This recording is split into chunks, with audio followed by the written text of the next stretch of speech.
Hey Internet, it's your girl, Lindsay19. Hi, I just thought I would give an update on the channel since it's been a little quiet here lately, and people want to know. I have had some interest from some trans folk that might like to come on and have a chat with your girl. So, yeah, and I know I've been talking about that for what feels like fucking forever.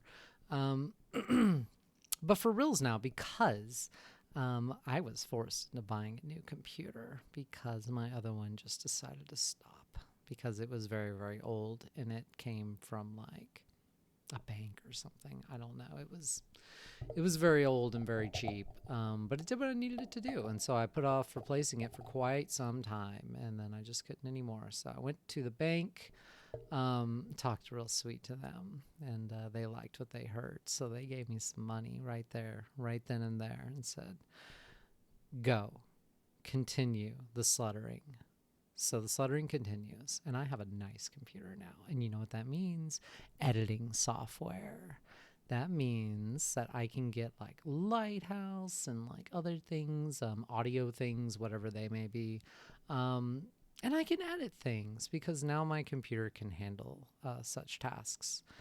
There's so many more things I can do now. So this is a very exciting era for Lindsay 19, and yeah, um, very exciting for many reasons. But what's most exciting of all is that I have finally decided that it does not make sense for me to like spend so much time at my regular old vanilla job, because it's like, I'm getting paid like 14.50 an hour, and it's like corporate.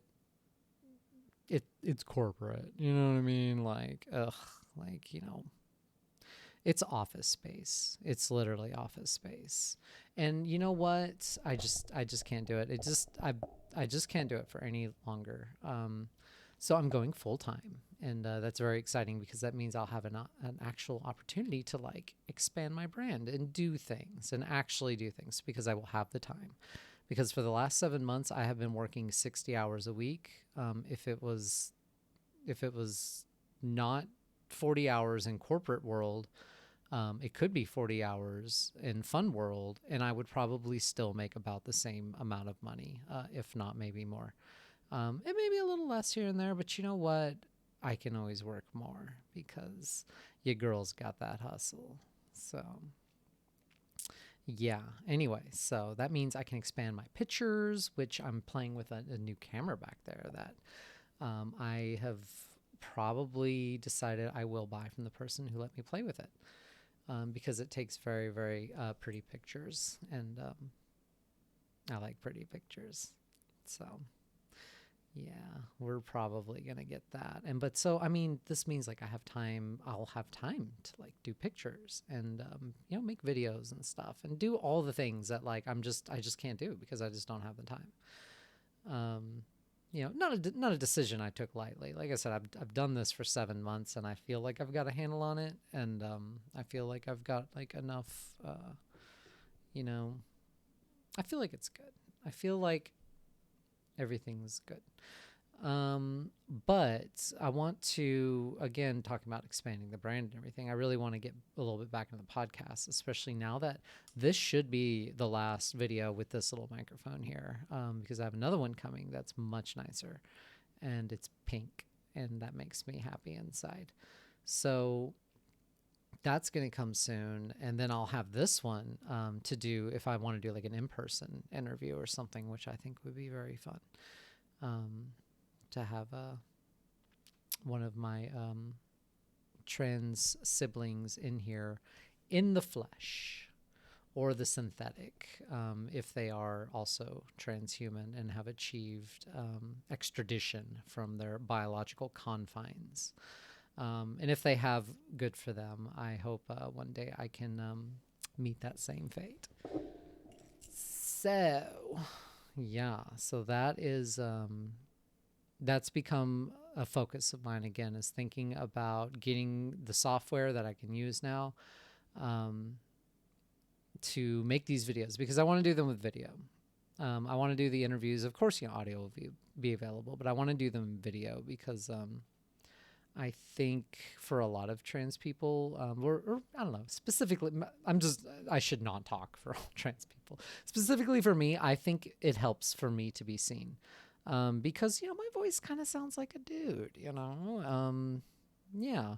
And so if you just hear my audio, voice and you don't see me, you don't really, to me, there's a disparity. You form an image based on a voice. You form an image in your head. Like if you heard me talking in the other room, you'd be like, oh, there's a dude in there. And then I'd come walking out looking like this and you'd be like, oh, what? So it's like, just voices form an image in your head. And I feel like if you don't have the visual to, kind of like correct course on that mental image, then when people do finally see me, they're going to be like, oh, that's weird. Or maybe that's cool. I don't know. Maybe that's cool. I don't know. What else?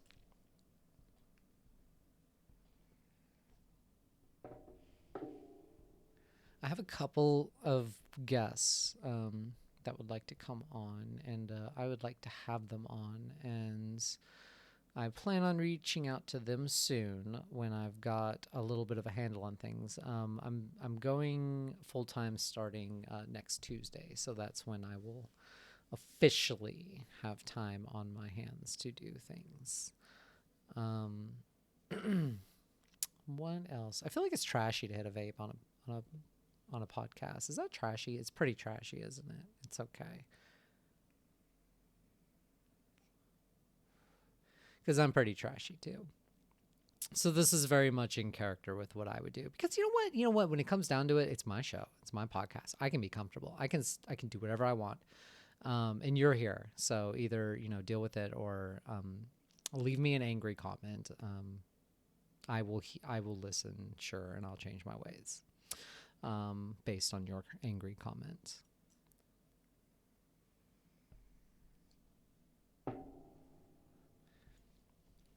It's been a little bit since I made a post. I've been more active in my community, engaging in some BDSM play with people, and getting a lot more experience. I mean, the last time I really talked, I had just left or just split up with my first dominant, and all the drama that was involved there. I've largely put all that behind me. That seems, I mean, shit, that was like half a year ago. A lot of that seems so distant to me now, and I was such a different person. I approached BDSM relationships so different. Like to me, it was more natural to build the dynamic and the relation, I say relationship, but we didn't do that too well. But build the BDSM relationship, maybe not the personal one. Yeah, I was yeah, I don't know, this is weird, but it seemed more natural to me to build the trust and the dynamic and the structure and then play, because I was like, felt like if I was going to be that vulnerable with somebody, I wanted to at least like feel like I had a handle on them so I could be comfortable. To me, that seemed natural. And that's what I tried doing after my first dom. I tried building these relationships with people and then meeting them later after we built, and then potentially playing with them. And I found that very complicated because you're walking into a space with another person that you've built this online thing with. And it's kind of like when you read a book and then you see the movie, and you have like mental images in your head, and then when you feel a person's energy and when you're in the same room with the same car with them and stuff, and especially when you have the history of all that building, and the video chats and all, even video chats like are good, like they're better, but there's something that still doesn't quite capture the energy of a person. I feel like as opposed to when you're in the same room with them, when you can smell them. You know what I mean? Like you could like it's yeah. And that's what I found, is that it was difficult, especially if we had like protocol and rules in place and we walked into this situation where we're meeting for the first time, and it's like, are these rules and protocols in place? Like, and like we would, I would try to talk about that and bring it up and everything. And it just seemed to add layers of complication each time. And so I kind of flipped on that, and I decided that for the time being, I was mostly, and still am, interested in just casual play, negotiating light scenes, non-penetrative. I am still a virgin. I have still not gotten really, I mean, you know, it's like I could have lost it plenty of times, but like I have not gotten any closer, I feel, to wanting or having somebody that I'm like, yeah, like you're gonna get it. Like I'm not. I don't know what's wrong with me anymore. Like, you know, I know like demisexual's a thing, but um yeah, because a lot of the people I run with and crowds I play with, like, you know, there's swingers, and there's a lot of people that, you know, they're just there for the hard fuck and light BDSM and stuff, and I often feel very out of place with them. I'm like, yeah, watching like all these people have sex, and I'm like, yeah, a guy walks by, and I'm like, good show, man, good show, like just standing there like awkwardly. Um, Yeah, but yeah, that's been more of my approach. Is like, well, let's do a little bit of casual play and see how we vibe, see how you know, respect my boundaries, how we interact, what our energy is like, and then, you know, if that's cool. Like, then we'll play again. We'll do another scene another time, and then if we, you know, like that again, then we'll do another one, and then as you know, as we go, get comfortable, then it may be a thing of like, would you be interested in being my dominant? And then, you know, talk from there. And then like eventually for me it would be the thing eventually of like, would you be interested in being my master, you know?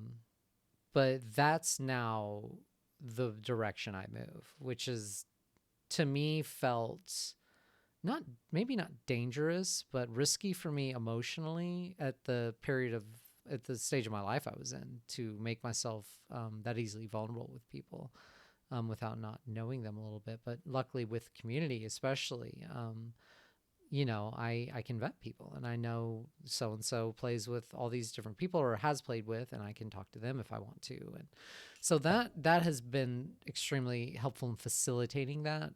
If I didn't have that, it's tough to say if I would still be in quite the same position of being like casual play only. But I could still see moving a little bit in that direction of just slowing down on the dynamic stuff, because it just hasn't worked out for me. And you know, it's tough. That stuff is really tough. I've been hurt a lot. You know what I mean? I got dunked on by this older dom not too long ago, who, like, I went up and was like his sub for the weekend and shit, and he had another submissive too.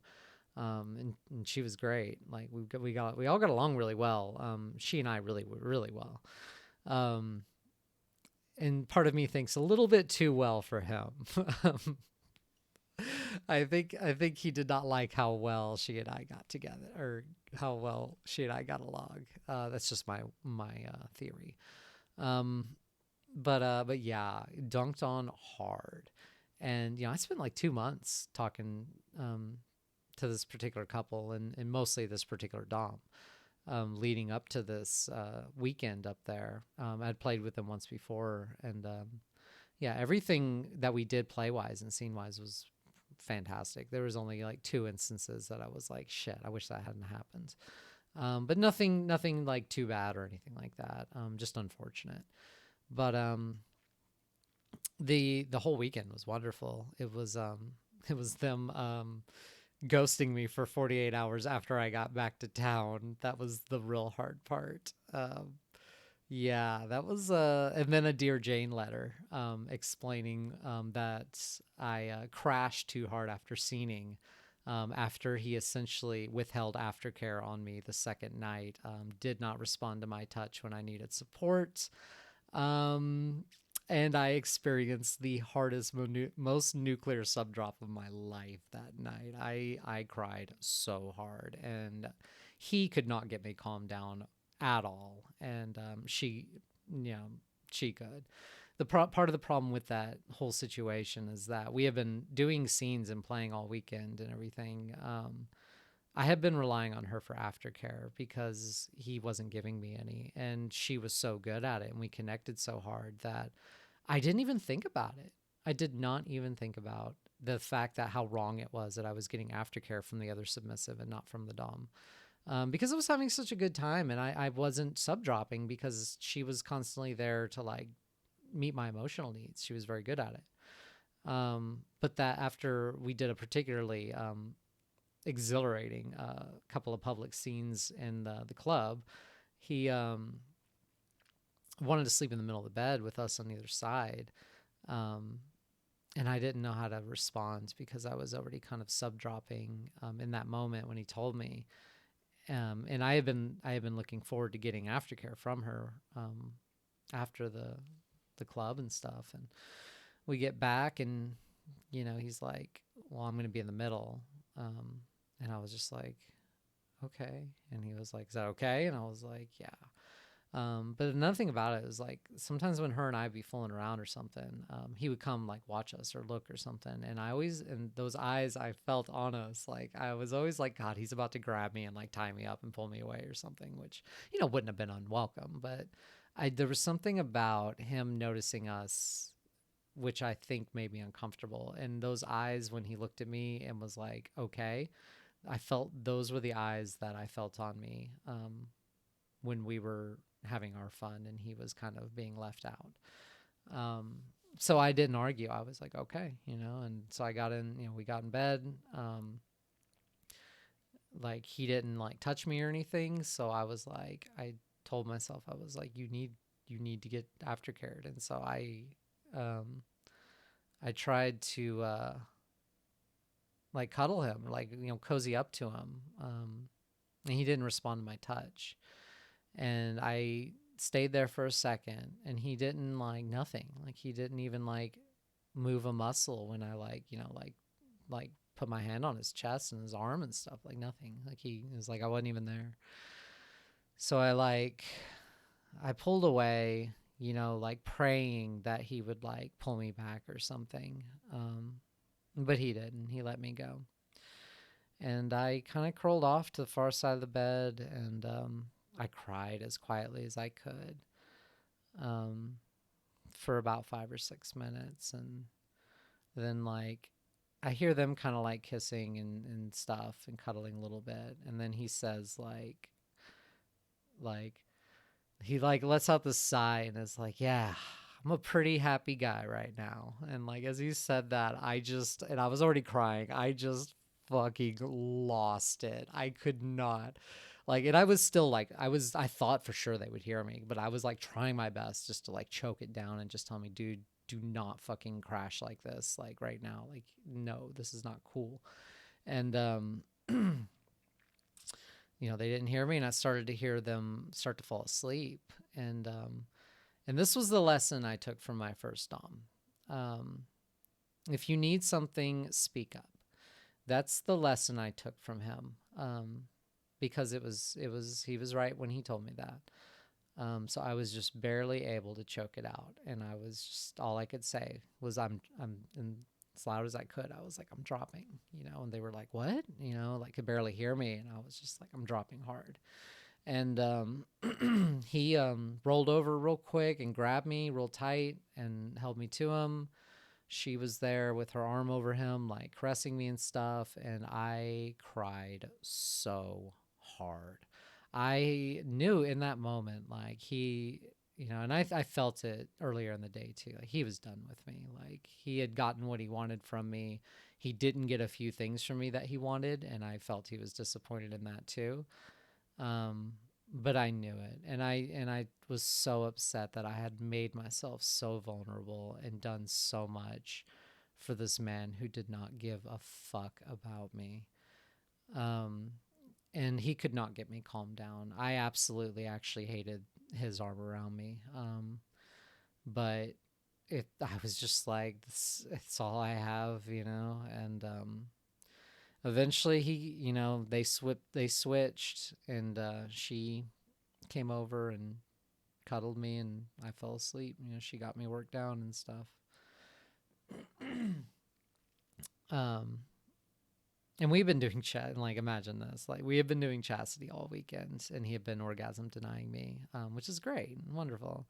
But that next day, like the vibe was totally different too. Like I had apologized several times the night before for the crash and my emotions. And they had assured me again and again this was a safe place and I was okay to feel my emotions and stuff. But the next day, the vibe was off.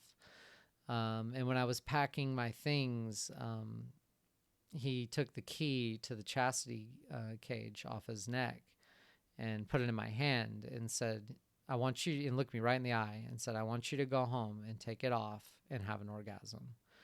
And I looked at him and I was stunned. I was shocked. I was like, no, no, I will cry. No, like, I'm sorry. Is this your first time doing this? Like he bragged of 25 years of BDSM experience, like all this shit. And that's one thing I learned about this guy is that he's an abuser. Like he, and I think he learned in that weekend that he could not control and shape my mind the way he can other people. And I think that was a problem for him. So because I pushed back on a few things that he told me that I knew, and he bragged about a few things that I knew were fucking standard and are not to be bragged about. But really, I think what really like set him off and pissed him off was that I beat his fucking ass in Soul Calibur 6 multiple times. I fucking crushed him. And I told him I would. Before I picked up the sticks, I was like, sir, I'm about to destroy you. And he was like, okay. And I wrecked his life. And I'm pretty sure that's really why. He sent me the Dear Jane letter. Is because of how bad I destroyed him with Valdo and Nightmare and Ivy. I think I crushed. No, I think it was her. Who else did I beat him with? I didn't play too many rounds because I came, I saw, I crushed the spirit, and I decided it was time for me to have my orgasm and go home. But yeah, that's really what it was. I think that's really what it was. Sung Mina. I crushed him with Sung Mina so bad, dude. Like you don't even know. Like I am a war lady with Sung Mina. And like, whatever, like people talk shit about Keelik all the time. Sung Mina's the real fucking siren here. Anyway. Yeah, so he sent me to Dear Jane, told me that I was too emotional after scening. And that also I interrupted his video game time the next day with my emotions, which I did. But at the same time, he was ignoring me. And like, I was like, dude, are we going to talk about last night or anything?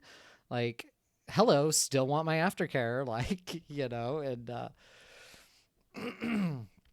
I don't know. And so, yeah, he pointed the finger at me hard, told me that I was too emotional, that the reason they had not talked to me for 2 days is that they spent those 2 days talking about me. And like, and we all left on a very positive note. Like he gave me the chain to the key that he kept the chain to the chastity lock key. Like he gave me that with the key on it and was like, and I was like, you want me to keep the chain? And he was like, well, we'll need it for next time. And like she sent me home with like things too. Like this, when I left, there was very much the air of like there will be a next time, like in a couple weeks probably. Funny note about me as a brat. After I got home, even before I realized that I had been ghosted, or that they weren't talking to me, I had taken the key off that chain and put my pendant on it. That is the symbol for an unowned submissive. And I immediately took pictures wearing the pendant with his chain and posted them. And yeah, that's just kind of the bratty fucking person I am. So yeah.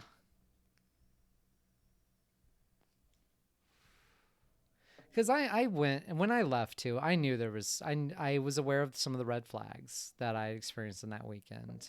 One of the boundary pushing instances that I knew was a big fucking red flag.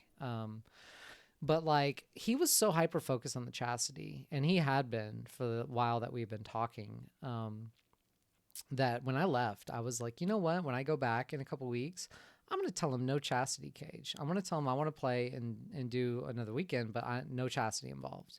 And I was thinking about it, and I was like, dude, that would be a deal breaker for him. He would not want that. Like, he would not be down for that. I already know. I can absolutely guarantee that he would not be interested in me if I was not doing chastity.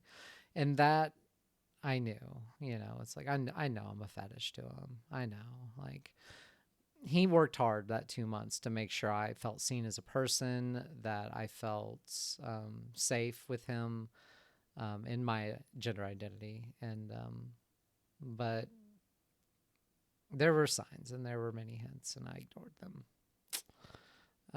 But yeah, sent me the letter, blamed it on my emotions. And then was like, oh, but we still want to be good friends and like see you and come up and give you hugs and help you find a dom. And and that was the most like infuriating part at the end of the letter, was that. And so I wanted to respond. I wanted to give one of my like extensive write-ups of my side of the story and the whole situation and how I'm seeing things. I wanted to basically tell him that he was either not capable of meeting my aftercare needs or he was not willing to. But either way, his either purposeful withholding of aftercare which is what it felt like, the way he refused to touch me, but he was obviously cuddling his sub, but not me that night when I crashed. I had done a lot for this man. Like, we've done public shit at the club. Like he fucking, you know what I mean? I had done a lot. I deserved some fucking aftercare. But either yeah, it was purposeful withholding, or he was just a shitty dom and didn't know, or I just don't know. It had to be purposeful, is what I felt, is that he just again, there were more signs that I ignored but now make more sense.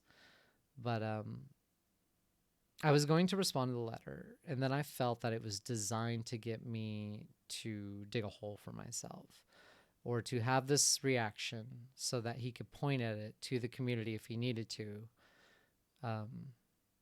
for whatever reason. So I did not want to give him any ammunition. So I simply blocked them both and closed the door hard and try to take all those wonderful experiences I had and bottle them up and keep them there, and just kind of like let them distill for a while and let them become purified of the fucking foulness of everything that came after it. Yeah, after that second night, like, I was a disaster, and I reached out to a submissive support group that I'm a part of, and I didn't want to. I fought it hard to reach out. I thought I could make it through this, and I was devastated after that second night, and I reached out. One of them came and did a video chat with me. It was like midnight. It was like later than midnight, and talked to me. And that's when and earlier, a few hours earlier, because I had reached out to them both a couple times and neither had responded. So my final thing was I had sent a screenshot of me outlining my aftercare needs a month prior to us playing to the Dom. And the screenshot is me clearly typing out, please don't play with me and not talk to me for the day and two after, because it's happened to me a lot and it's a really, really, really bad trigger for me. Please talk to me, check in on me, something. Just talk to me after we play for the next 2 days, because that's when I'm most vulnerable to sub drop. And I just sent him a picture of me telling him that. And just below it just wrote, I just don't understand. Like, why, And then after that, I reached out to the support group. And when I was doing the video chat with the leader of the group, he sent me a text back saying, check my profile for a letter that he sent me. And that was the letter. And yeah, so I blocked them both. I felt like it was the safest thing for everybody. He made some mention of, they spent 2 days talking about me and trying to figure out what to do, which to me translated as they spent 2 days of him convincing her that this is how it needed to be. But yeah, so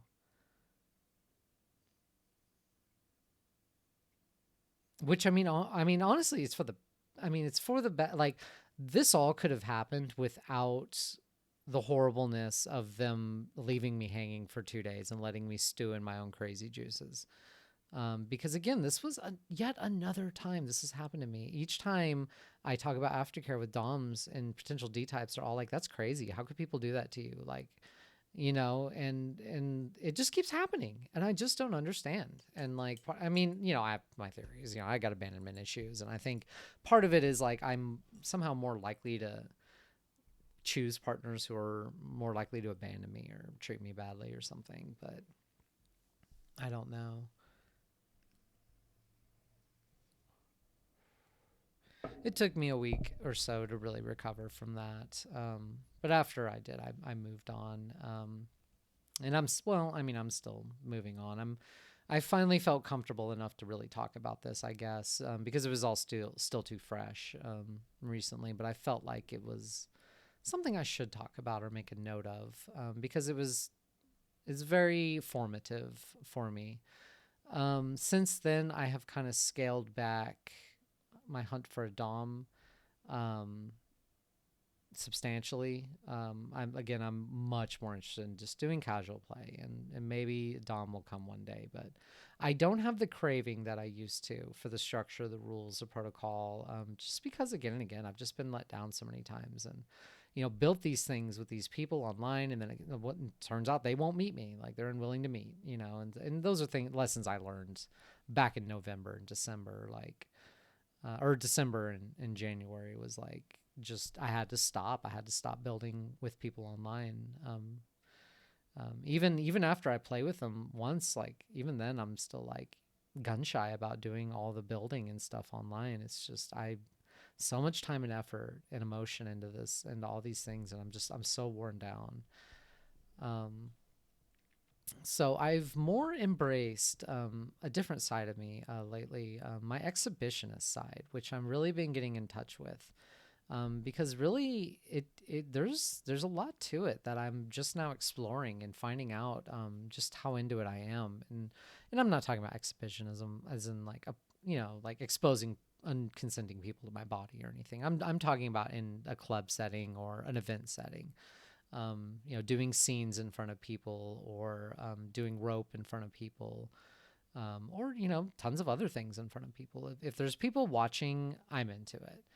Um, like that's what I've really discovered about myself. Like the best scene we did at the club was he wanted to give me some cane marks on my butt and down my legs, and then on my inner thigh, and he put my blue harness gag on me, which is like my favorite ball gag. It's so I just love the feeling, the compression of it. It's just wonderful, and it looks so cute.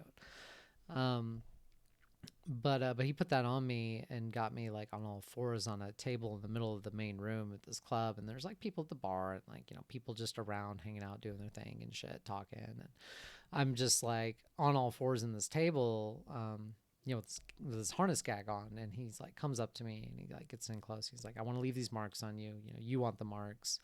It's gonna fucking hurt. So one finger, two fingers, any fingers up means stop. I will watch your hands." So I was like, "All right, cool."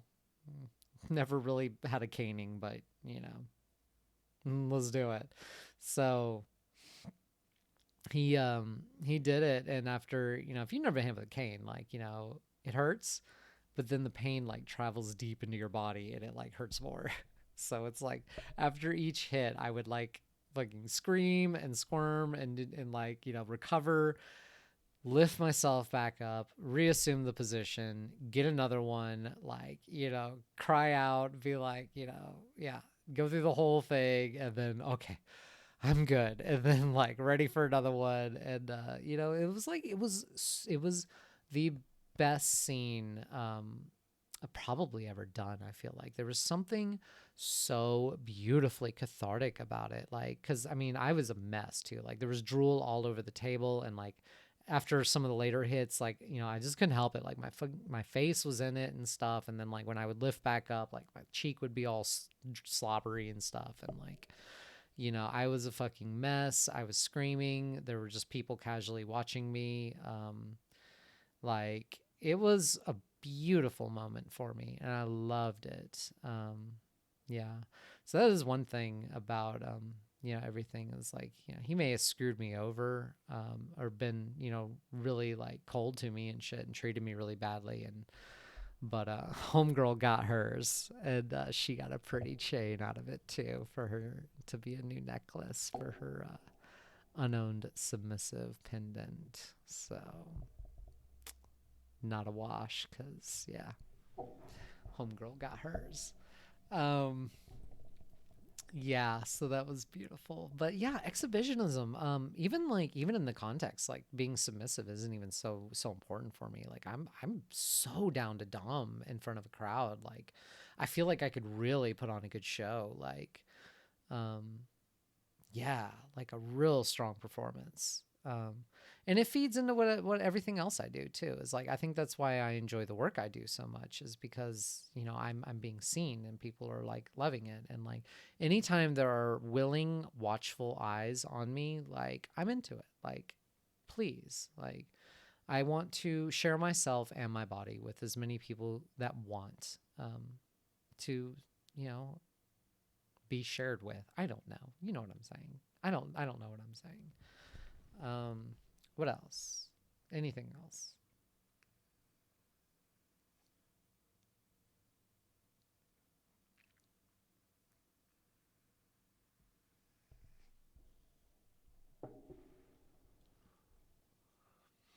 I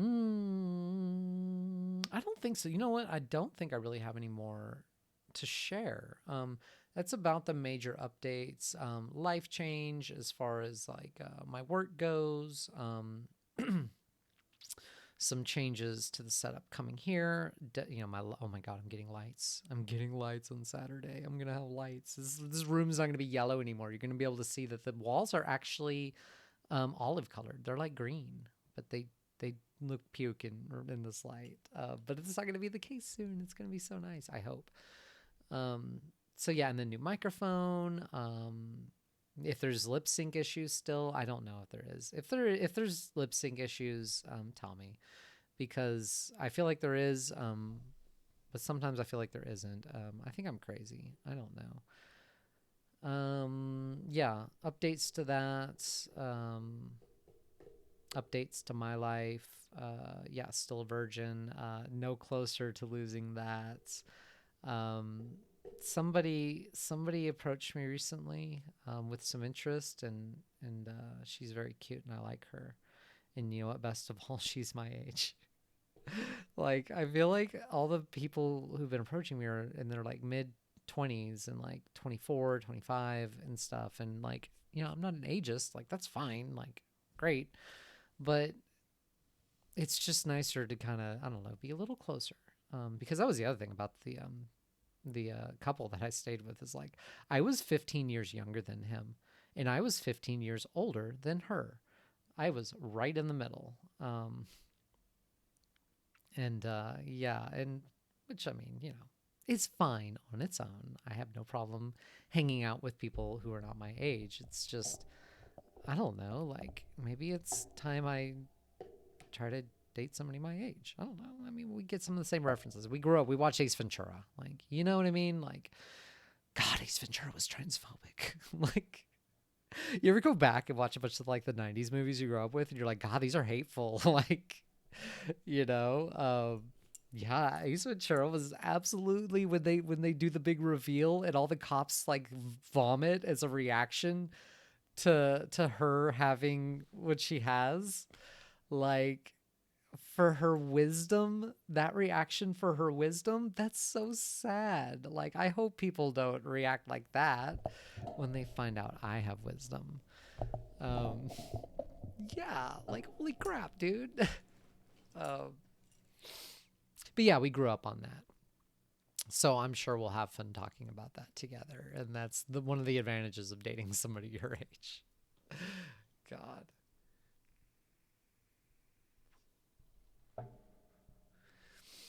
Um, Other than that, like I don't know, my shit's going pretty good though. Like despite everything, I feel more put together than I've ever felt. I feel more confident than I've ever felt.